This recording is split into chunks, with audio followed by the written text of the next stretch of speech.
Vaheguru, Vaheguru, Vaheguru, Vaheguru. Vaheguru Ji Ka Khalsa, Vaheguru Ji Ki Fateh.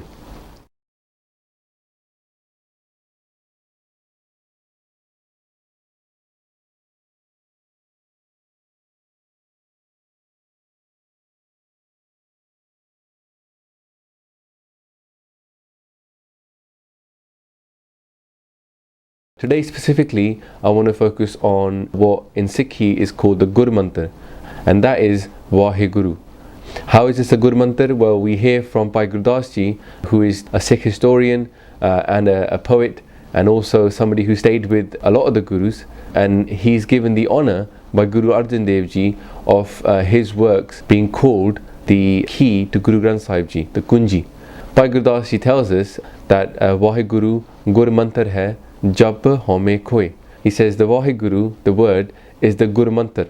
It could be called the Gur Shabad, or it could be called the GurMantar. By doing Jap, Naam Japna, or Naam Simran of this GurMantar, you will lose your home. We're trying to become one with the Creator, and home is the biggest illness inside us, keeping us separate from our Creator.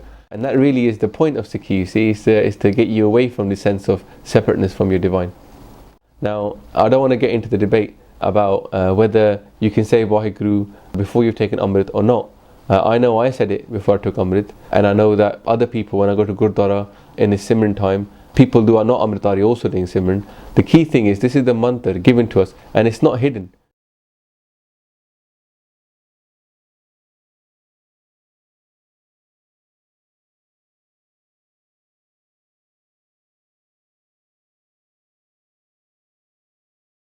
One of the easiest ways to understand the chanting of GurMantar is from Sukhmani Sahib, which says quite clearly, Barang bar bar prabh japiye, pi amrit eh mantan thrapiye. Again and again and again, Barang bar bar prabh japiye. Jap, which is to chant upon Vaheguru, again and again and again. Now, one way to understand Naam Simran would be to imagine we're basically on this side of a wall, and on the other side of the wall is the Creator, the ultimate reality, and here's where we are within illusion. And so what Guru Sahib is saying is, effectively poke a hole in that wall and then make it bigger. And Naam Simran and that connection with the Divine is designed to make you do that. From Gurbani, there's also some lines that talk about how the mind itself is filthy and needs to be washed. And Sukhmani Sahib, it says, Prabh ke Simran man ki mal jaye, Amrit Naam rid mahe samay. So by doing Simran of Vaheguru, of our Prabh, the dirt of our mind gets washed away.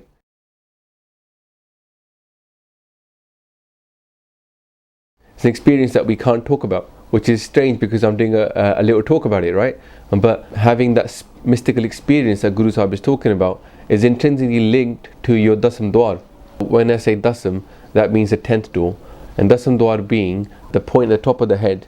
Simplistically, could be called a door into your body. If you look at 1, 2, 3, 4, 5, 6, 7, 8th and 9th are down there, and then the final one is your Dasam Dwar up here. Now, in other faiths, they have different names for this specific spot. In Buddhism, it could be called the flowering spot of the 1,000-petal lotus. In yoga, they call this the 7th chakra.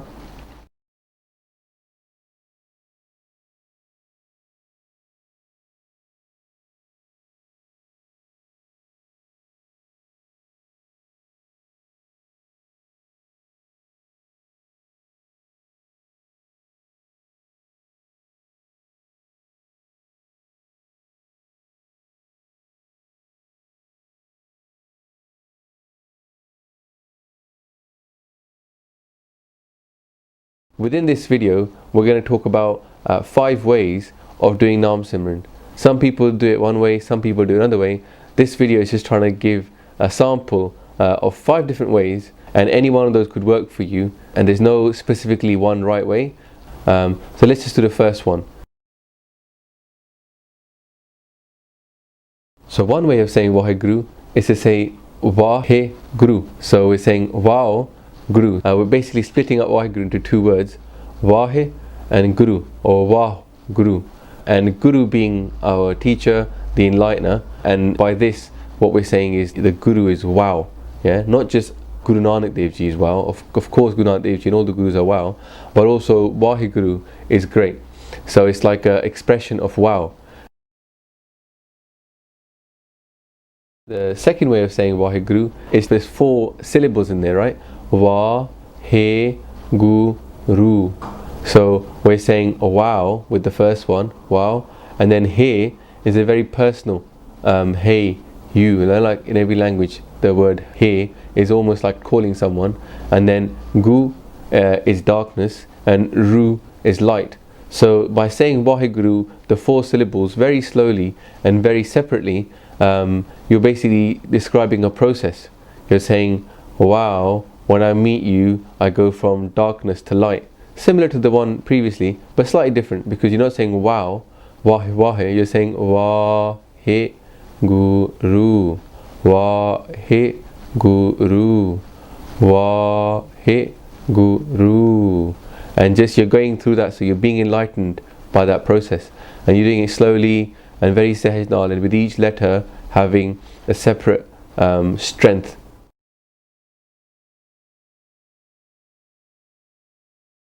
The third way of saying Vaheguru is similar to the other one, but this time each syllable takes on a slightly different meaning. And this is again from Bhai Gurdas Ji, when he talks about the 4 syllables of Vaheguru.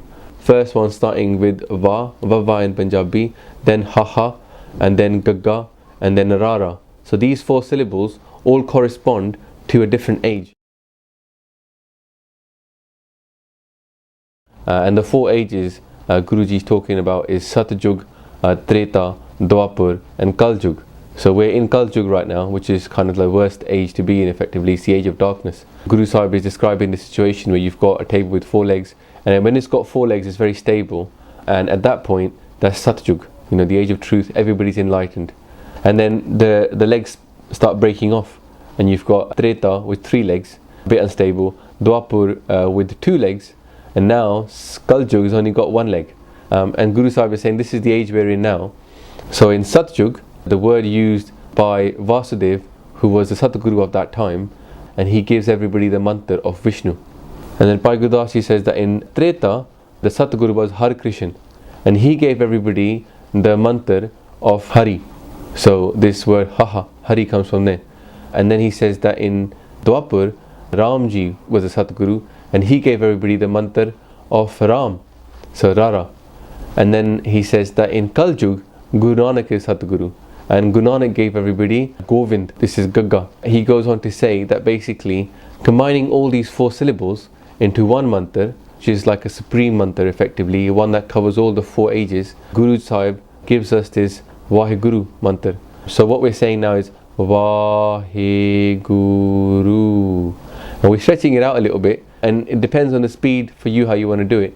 By stretching it out, what you're saying is each one, it's like a sound which is vibrating through your very being, and by tuning your mind to that sound, to that frequency, you're effectively tuning into Vaheguru.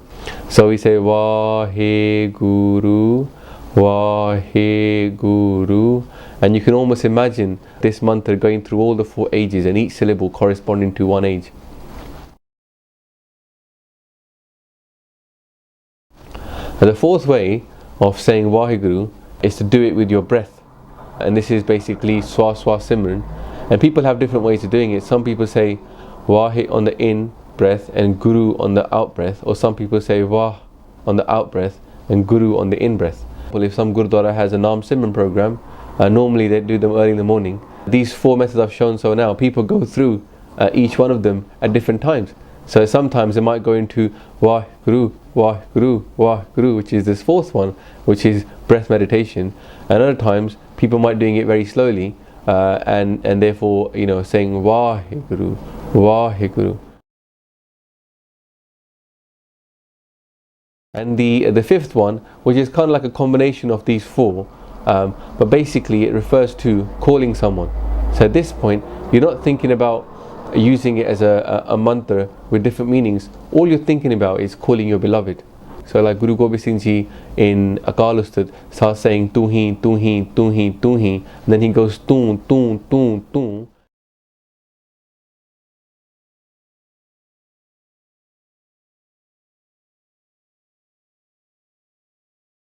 This is the same thing when you're saying you, you're saying Vaheguru, Vaheguru, Vaheguru, Vaheguru, Vaheguru, Vaheguru, Vaheguru, Vaheguru, Vaheguru. You're calling someone, you see. It's your beloved. It's the person who made you. It's your father or your mother. It's your true love. It's your true other half. These are all names and attributes that we place upon Vaheguru, and we're just using this word to say them. And we're just calling out our beloved. If you look at even the Sikh greeting, you say Vaheguru Ji Ka Khalsa, Vaheguru Ji Ki Fateh. And so that word stops becoming only just a mantra, becomes a name, you see, it's a naam. And that naam, it's got a G at the end. And then you see other mantras that say Sat Naam Sri Vaheguru Sahib Ji. So now Vaheguru has also become the name for Vaheguru. So if for us, it's all those 5 things. You know, there's no one right way of saying Vaheguru. The key thing is that we connect to our Creator, and then we actually try to become one with that Creator.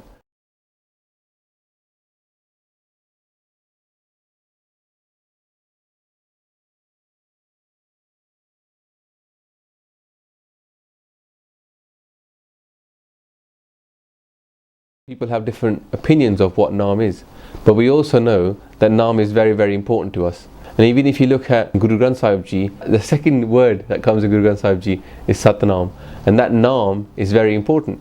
And then if you look at the end of Japji Sahib, it says clearly again, it says Jinni Naam Te Aya Gaye Masakat Kal. So those people who do Naam, who have concentrated and earned this Naam, they've actually achieved something, and their faces are bright when they go from this earth.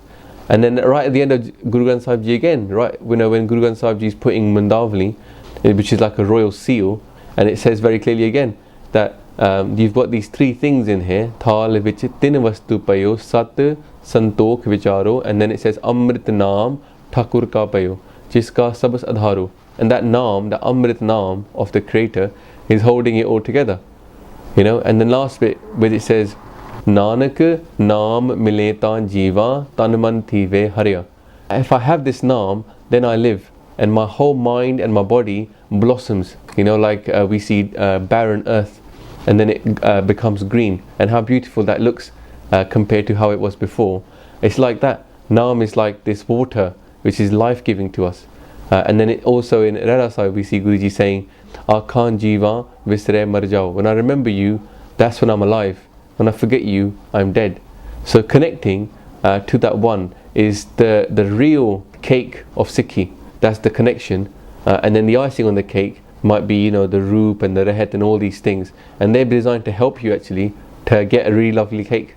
And what we're trying to do as a Sikh is that obviously we have our Sant Sipahi ideal, so we're trying to save the world and do all the right things and stand up for justice and freedom. It's very hard to do all these things if your inside is not also strong and it's not also pointing the right way. So your compass is facing towards Guruji. And that's what effectively a Gurmukh is. A Gurmukh has got his face towards his Guru, and he's not got his face towards the rest of the world. In Asa Divar it says, Now tera nirankar hai, nai laiye narak na jaiye. This Naam is formless, it's indescribable. By saying this Naam, then we won't go to hell. It's one another way of looking at it, you know. So there's the positive experience of it, the love, the merging with the one. But also, if you don't, effectively you've wasted this jewel for human life. Guru Tegh Bahadur Ji says in Slok Melanova, Man Maya me phadrehyo bisryo Gobind Naam. So your mind is trapped in this Maya, and in that Maya is forgotten the name of Vaheguru. It's forgotten that. And then Guruji says, Kaho Nanak bin har bhajan jeevan kone kaam.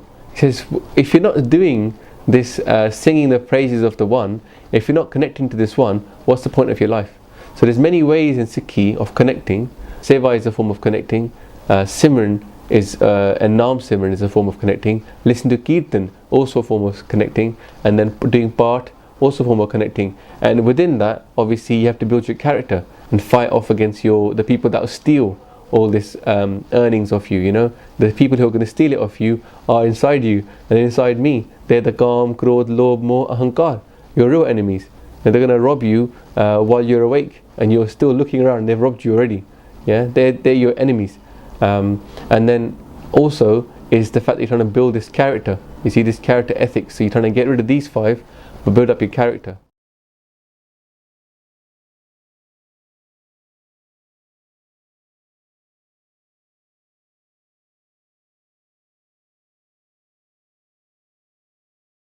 In this talk, obviously I've made loads of mistakes, my apologies for that. As I said at the beginning of these videos, I'm no sant. You don't want to make me your guru, you want to make Guruji your guru. And Sikhi really is what I'm trying to follow, and which all the people that I know are trying to follow the same truth. Mistakes that I make, they're obviously all mine, and all greatness is Guru's. Vaheguru Ji Ka Khalsa, Vaheguru Ji Ki Fateh.